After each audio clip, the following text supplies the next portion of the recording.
തലചായ്ക്കാൻ ഒരിടം എന്ന ആശയമുയർത്തി ഭവന നിർമ്മാണവുമായി കോഴിക്കോട് ജില്ലാ റിയാദ് OICC ഇന്ദിരാജി സ്നേഹഭവന പദ്ധതിയുടെ ഭാഗമായി സമൂഹത്തിലെ ഏറ്റവും നിർധനരായവരെ കണ്ടെത്തി വീട് നിർമ്മിച്ചു നൽകുന്നതാണ് പദ്ധതി. എഗരൂൽ ചെത്തിലപ്പൊയിൽ നിർമ്മിച്ചു നൽകിയ മൂന്നാമത് ഇന്ദിരാജി ഭവനം കൈമാറി.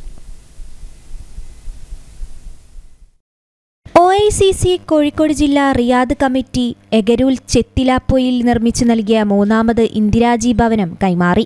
ഇന്ദിരാജി സ്നേഹഭവന പദ്ധതിയുടെ ഭാഗമായാണ് ജില്ലയിലെ മുഴുവൻ നിയോജക മണ്ഡലങ്ങളിലും തലചായ്ക്കാൻ ഒരിടം എന്ന ആശയമുയർത്തി സമൂഹത്തിലെ ഏറ്റവും നിർധനരായവരെ കണ്ടെത്തി വീട് നിർമ്മിച്ചു നൽകുന്നത്. നിർമ്മാണം പൂർത്തീകരിച്ച വീടിന്റെ താക്കോൽദാനം MK രാഘവൻ MP നിർവഹിച്ചു. റിയാദിൽ പോയപ്പോൾ അന്ന് OICC നേതാക്കളോട് ഞാൻ സൂചിപ്പിച്ച കാര്യം, വളരെ പാവപ്പെട്ടവർക്ക്, വീടില്ലാത്ത ആളുകൾക്ക് വീട് നിർമ്മിച്ച് കൊടുക്കുന്നതിനെക്കുറിച്ച് ആലോചിക്കണം എന്നാണ് അന്ന് ഞാൻ പറഞ്ഞത്.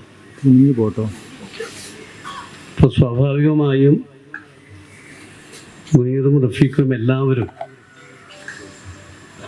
അതിൽ താല്പര്യമെടുത്തു എന്ന് മാത്രമല്ല, 2 വീട് കൊടുത്തു. മൂന്നാമത്തെ വീടാണ്. ഈ വീടിന് താക്കോൽദാന കർമ്മമാണ്. ഭവന പദ്ധതി കോർഡിനേറ്ററും OICC മുൻ ജില്ലാ പ്രസിഡന്റുമായ മുനീർ കോക്കല്ലൂർ പദ്ധതി വിശദീകരണം നടത്തി. DCC president advocate K Praveenkumar, DCC general secretary Nijesh Aravind എന്നിവർ മുഖ്യാതിഥികളായി.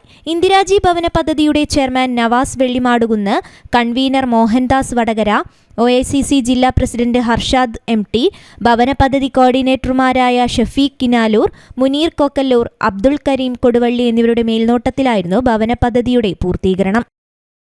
News bureau, ആലുശ്ശേരി.